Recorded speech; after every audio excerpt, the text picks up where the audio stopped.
Hello everyone, welcome to my channel. आज की मेरी वीडियो में हम लोग बात करेंगे नॉर्मल डिलीवरी में होम्योपैथिक मेडिसिन आपको कैसे हेल्प करती है नॉर्मल डिलीवरी के अंदर। जैसा कि हमें पता है, एक स्वस्थ माँ एक स्वस्थ बच्चे को जन्म देती है, वैसे ही एक नॉर्मल प्रेगनेंसी नॉर्मल डिलीवरी में कन्वर्ट होती है। अब ये प्रेगनेंसी और डिलीवरी दो ऐसे टर्म्स हैं जिसे आप मिस अंडरस्टैंड करते हैं कि दोनों एक ही चीज़ है। बट प्रेगनेंसी क्या है? प्रेगनेंसी है जब आपका लास्ट मेंस्ट्रुअल पीरियड आता है, उस डेट से लेके जब आपके लेबर पेन एस्टेब्लिश होता है तब तक के लिए। और डिलीवरी होती है जब आप एक बेबी को, या चाहे स्टिल बर्थ हो या नॉर्मल लाइव बर्थ हो, जो भी डिलीवर करते हैं उस प्रोसेस को हम डिलीवरी बोलते हैं। अब ये आपकी नॉर्मल प्रेगनेंसी हो तो नॉर्मल डिलीवरी हो, मीन्स अगर आपका जो 9 महीने का पीरियड है वो आपका स्ट्रेस फ्री रहेगा, वो आपका हेल्दी रहेगा, तो आपकी डिलीवरी ज़रूर नॉर्मल होगी।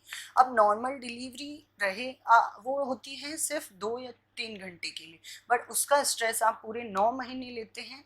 जैसे ही आपको पता चलता है कि आपकी यूपीटी पॉजिटिव है और आप प्रेग्नेंट हैं, तो आपको सबसे पहले टेंशन होती है कि ये डिलीवरी कैसे होगी, डिलीवरी नॉर्मल होगी या नहीं होगी। और अगर आपकी डिलीवरी नॉर्मल हो, इसके लिए आप बहुत जतन करते हैं। आपको जो लोगों से राय लेते हैं, जो लोग आपको सजेस्ट करते हैं, आप वो चीज़ें करते हैं। आप बहुत जगह पे बोलता है, वो सब एफर्ट्स आप करते हैं ताकि आपकी डिलीवरी नॉर्मल हो। बट कई बार ऐसा होता है कि ये सब करने के बाद भी आपकी डिलीवरी नॉर्मल नहीं होती, तो आपको भी लगता है कि ऐसा क्यों।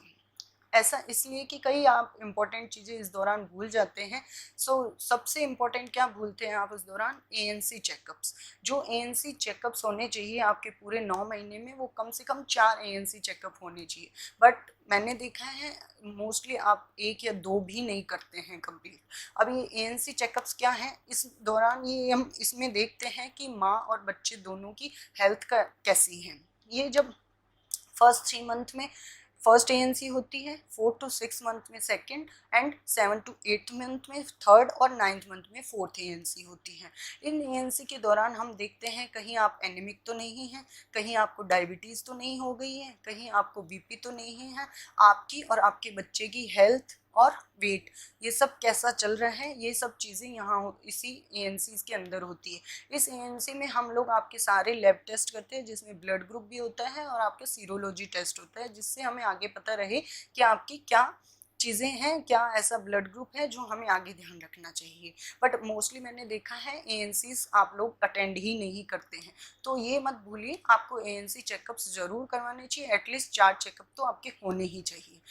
एक दूसरा, आपको अपना सोनोग्राफी ज़रूर करवाना चाहिए। 5th और 6th मंथ के अंदर एक सोनोग्राफी होना बहुत ज़रूरी है। आप अपनी एक सोनोग्राफी करवाएं, उसमें आपको अपने बच्चे की ग्रोथ, उसकी हार्ट साउंड और उसका क्या आपकी एक्सपेक्टेड डेट ऑफ डिलीवरी हो सकती है, ये भी उसमें आता है, तो ये ज़रूरी है।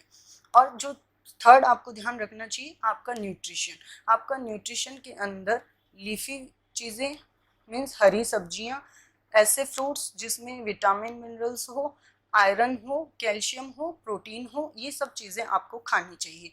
ठीक है। और फोर्थ आपका क्या रहता है कि आपको स्ट्रेस फ्री होना बहुत ज़रूरी है। आपकी डिलीवरी नॉर्मल होगी या क्या होगी, उसका स्ट्रेस आप अभी से मत लीजिए। अगर आप अभी से स्ट्रेस लेंगे तो आपको एचआरपी हो सकता है, मीन्स हाई रिस्क प्रेगनेंसीज हो सकती है, जिससे आपका डिलीवरी नॉर्मल होते हुए भी कई बार वो सिजेरियन में कन्वर्ट हो जाता है। तो ये 4 चीज़ें आपको बहुत ध्यान रखनी है। और जो होम्योपैथिक मेडिसिन मैंने आपको बोला किस तरीके से आपको हेल्प करेगी, जैसा कि मैंने देखा है, आपको आयरन कैल्शियम टैबलेट्स लेने से कई बार नोजिया वॉमिटिंग होता है, जो सप्लीमेंट्री आपको दी जाती है। बट होम्योपैथिक मेडिसिन के अंदर इतने अच्छे सोर्स ऑफ आयरन, कैल्शियम और विटामिन के हैं, जो आपको विदाउट एनी साइड इफेक्ट बहुत अच्छा रिलीफ करती है। आपको नोजिया वॉमिटिंग जैसा कुछ भी नहीं रहता है।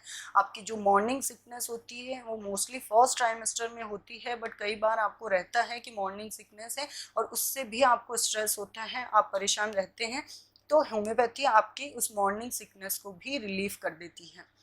कई बार आपने देखा है कि आपने सुना है प्राइमरी हो आपका, मतलब फर्स्ट बेबी आप डिलीवर कर रहे हो, तो उसके चांसेस नॉर्मल के कम बताए जाते हैं। बट होम्योपैथी के अंदर आपकी फर्स्ट डिलीवरी भी नॉर्मल हो सकती है। ये आपको किस तरीके से हेल्प करेगी? होम्योपैथिक मेडिसिन आपको Like and share the video, subscribe to my channel and press the bell icon to never miss any update. Homeopathic medicine आपके यूट्रस को प्रिपेयर करती है ताकि आपकी एक नॉर्मल डिलीवरी हो सके। होम्योपैथिक मेडिसिन आपके जो गर्भाशय होता है उसमें जब लेबर पेन स्टार्ट होता है या वाटर ब्रेकडाउन होता है तब से आपको लेनी होती है। और अगर जब आपका यूट्राइन कॉन्ट्रैक्शंस अगर इरेगुलर हो गए हैं या वो बंद हो गए हैं किसी वजह से, या आप ज़्यादा एग्जॉस्ट हो गए हैं उस वजह से भी कई बार सीज हो जाते हैं आपके लेबर पेन, अगर वो हो गया है तो भी, और आपका जो लेबर पेनफुल होता है उसको भी उतना पेनफुल नहीं करती है, उसकी जो पेन की कंसिस्टेंसी है उसको भी कम कर देती है। तो होम्योपैथिक मेडिसिन इसमें आपको बहुत अच्छा रिलीफ देती है।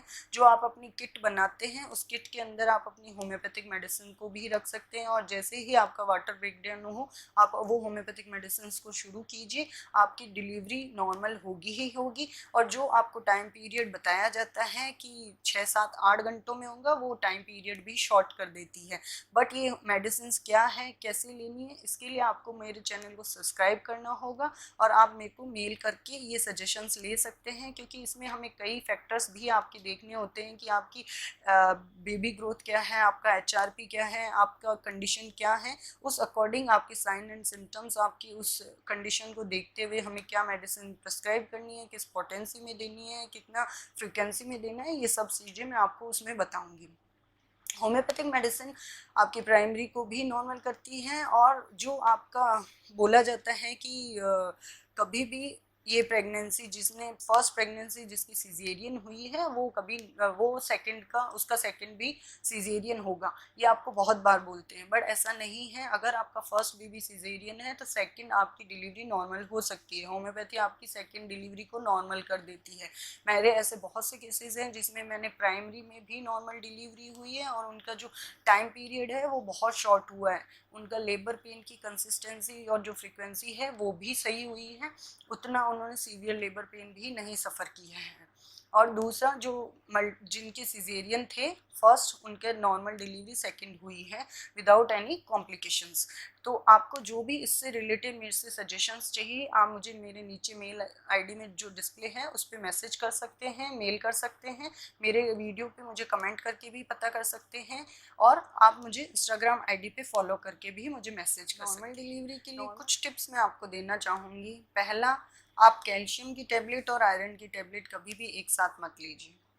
सेकंड, कैल्शियम टेबलेट को कभी भी भूखे पेट नहीं लेना चाहिए, हमेशा खाने के दौरान सुबह एक और शाम को एक, दोनों कैल्शियम की गोली एक साथ कभी ना ले।